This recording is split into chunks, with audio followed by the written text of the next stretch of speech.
कि मुझे अगर 15 रीटेक देना पड़ता है अपने डांस में ना तो बड़ा दुख होता है। आप इसी के साथ क्यों करते हैं, इसी के साथ क्यों करते हैं, क्या प्रॉब्लम है, क्या चक्कर है।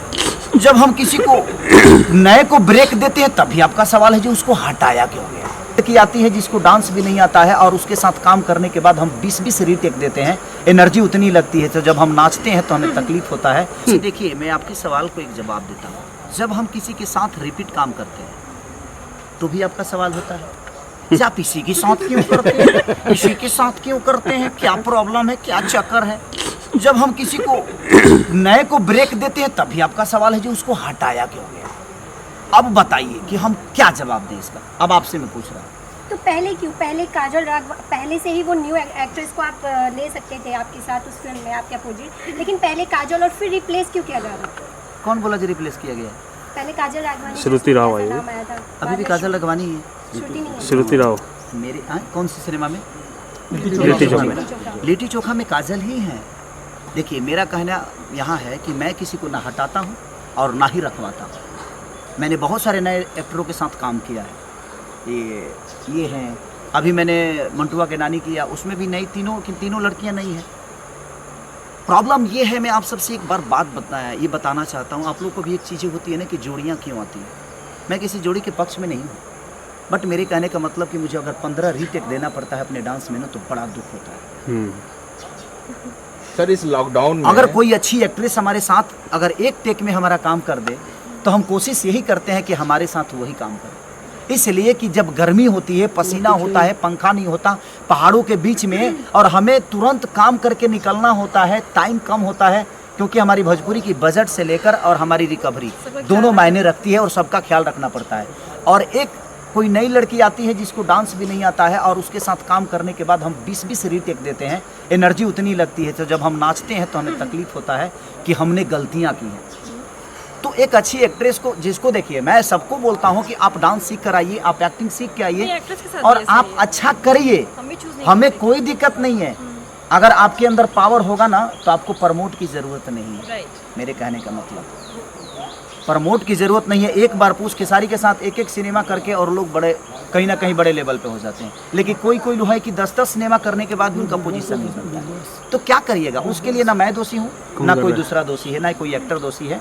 तो देखिए मेरा कॉल नहीं है, डायरेक्टर और प्रोड्यूसर उन्हीं का कॉल है, और नहीं तो शायद रितु सिंह मेरे साथ काम ही नहीं कर पाती।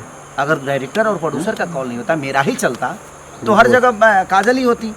ऐसा थोड़ी है, ऐसा नहीं है। जिस सिनेमा का जो रोल होता है, लगता है कि नहीं इसमें हार्डकोर एक्ट है, ये चीज़ें हैं, वो चीज़ें हैं, तो उसके लिए लोग खुद से अपने कंफर्टेबल के लिए कि हमारा काम जल्दी हो जाए, इसलिए बड़े एक्टरों के साथ काम करते हैं। सर इस लॉकडाउन के बाद, इस लॉकडाउन में है, आधा लॉकडाउन चल भी रहा है और भोजपुरी में ये पहली फिल्म आपकी इस साल की शुरुआत हुई लॉकडाउन के बाद, और इससे लोगों को रोजगार मिल रहा है, लोगों को काम मिल रहा है, और इस कोरोना बीमारी की बिना चिंता किए आप सेट पे हाजिर हैं और शूटिंग कर रहे हैं।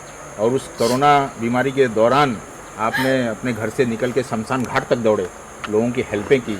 जो डेथ हुई म्यूजिक डायरेक्टर हमने धनंजय मिश्रा जी की, उनके दाह संस्कार में भी आप बाहर खड़े रहे, और जो आपने यथासंभव हुआ उचित था आपने उसकी हेल्प भी की। उसके बारे में आप क्या कहना चाहेंगे कि और भी लोगों को बाहर आना चाहिए? हेल्प करने के लिए किसी मिशन की ज़रूरत नहीं होती है। मुझे लगता है कि आपके विचारधारा जरूरी है। जब तक मन में विचारधारा नहीं होगी आप किसी का मदद नहीं कर सकते। वो आपको मन में पैदा करनी पड़ती है, वो कहीं किसी की माँ के कोख से पैदा नहीं होता है। वो चीज़ें वो आपके खुद के विचारधारा हैं, जो किसकी हेल्प करना है नहीं करना है। कोरोना काल में मुझे काम इसलिए करना पड़ता है कि सर मैं किसी को घर में, मैं ये नहीं बोल सकता कि आप अपने घर में रहिए, क्योंकि घर में रहकर लोग भूखे मर जाएं, ये मैं कभी किसी को सलाह नहीं दूंगा। हाँ, आप अपनी सेफ्टी बचाकर अपने जीवन को चलाइए, अपनी बीवी बच्चों को पालिए और उनको अच्छी शिक्षा दीजिए। कोशिश करिए कि आप जितना लोगों से थोड़ा सा डिस्टेंस बना के रहें, और यहाँ पे काम करके सैनिटाइज करके हम काम कर रहे हैं। ऐसा नहीं कि हम खुद को एकदम फ्री करके काम कर रहे हैं, ऐसा नहीं है, क्योंकि हमारे साथ हमारे बहुत लोगों के, मैं 50 लोगों से, 100 लोगों से, 200 लोगों से डेली मिलता हूँ।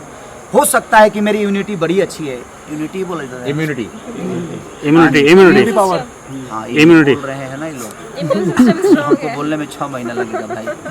इम्यूनिटी इम्यून सिस्टम ये बोल रही है वो। लेकिन इस बीमारी की बिना परवाह किए आप शमशान घाट तक भी पहुँचे। सर एक बात बताएं, हाँ। एक बात बताएं, जब पेट की भूख होती है ना तो बीमारी समझ में नहीं आता है। हमारे अंदर भी भूख है, और पेट की भूख नहीं, ये जनता का प्यार का भूख है कि शायद मुझे लगता है कि उनके प्यार में मैं हूँ और मैं 2 पैसे ज़्यादा कमाऊंगा तो मैं जितना हो सके अपने लोगों का मदद कर पाऊंगा।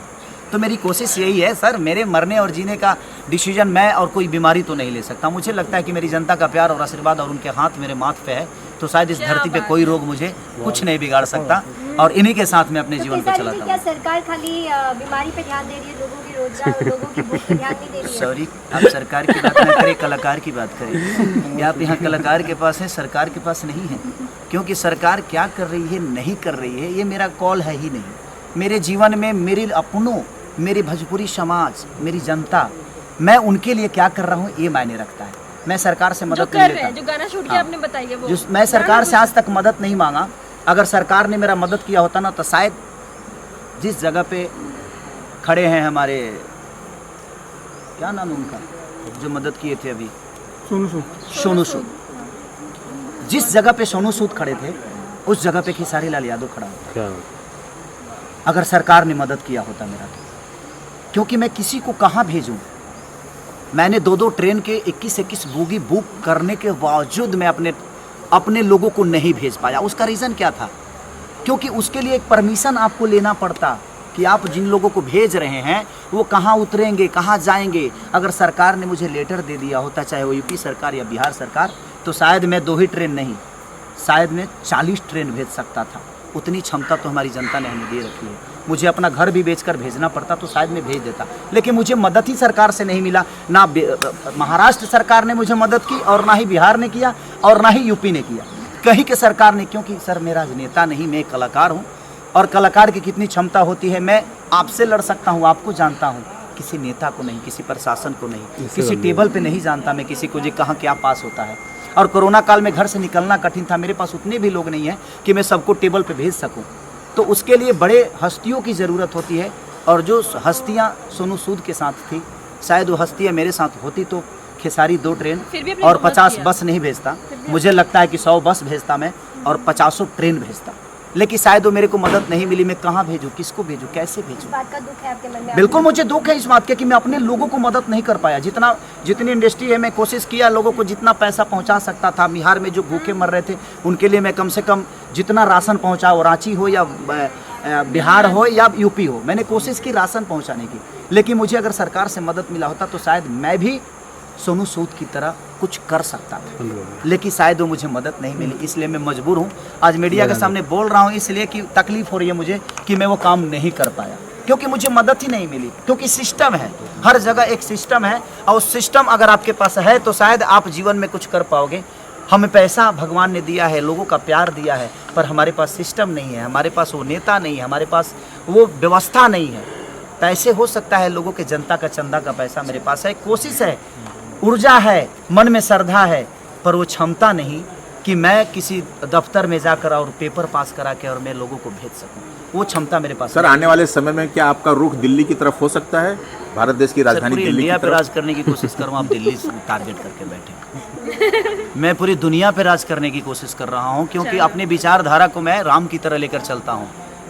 अगर राम चाहते ना तो शायद हर राजा उनका मदद कर सकता था, लेकिन उन्होंने गरीब और दलितों को लेकर चले और अपने साम्राज्य को और सीता को वापस लाए और रावण का संविधान खत्म किए। तो सर आप राम मंदिर के निर्माण के बारे में आखिरी शब्द क्या कहना चाहेंगे? सॉरी, राम जी मेरे भी हैं, आपके भी हैं, उनके भी हैं, पूरी दुनिया के हैं। मंदिर बनना चाहिए, और हम भी चाहते हैं कि मंदिर बने और हम उस मंदिर का एक हिस्सा बने। और सरकार को रीतू जी, जय श्री राम। बताना चाहेंगे आपके बातचीत उनको। और ये मेरा कैरेक्टर डॉक्टर का है, और जो छोटा बच्चा जो बचपन से परेशान रहता है, माँ बाप को परेशान करता है, उसको सुधारने का जिम्मा जो होता है ना, वो मेरे ऊपर ही होता है। तो एट लास्ट हमने वो शूट किया क्लाइमेक्स का पार्ट खेसारी जी के साथ, एंड गाना शूट किया।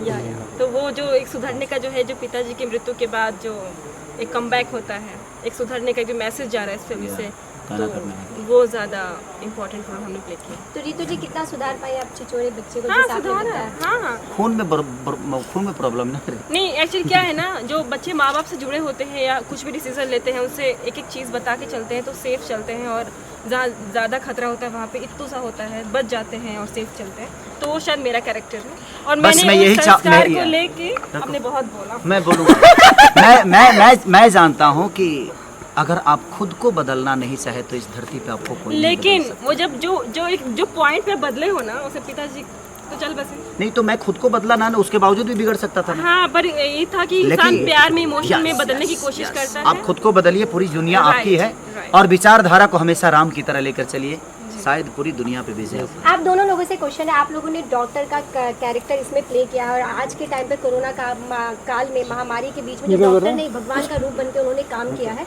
क्या कहना चाहेंगे? आपने जब इस कैरेक्टर को प्ले किया तो उसका आपने क्या फील किया? देखिए, मैं बचपन से कहीं ना कहीं बहुत, मतलब मैं भी कोशिश करती हूँ जितनी मेरी भगवान उतना दे तो मैं सबकी हेल्प कर पाऊँ, मेरी कोशिश रहती है, और सबके लिए हम्बल नेचर मतलब है, ब्लड में है।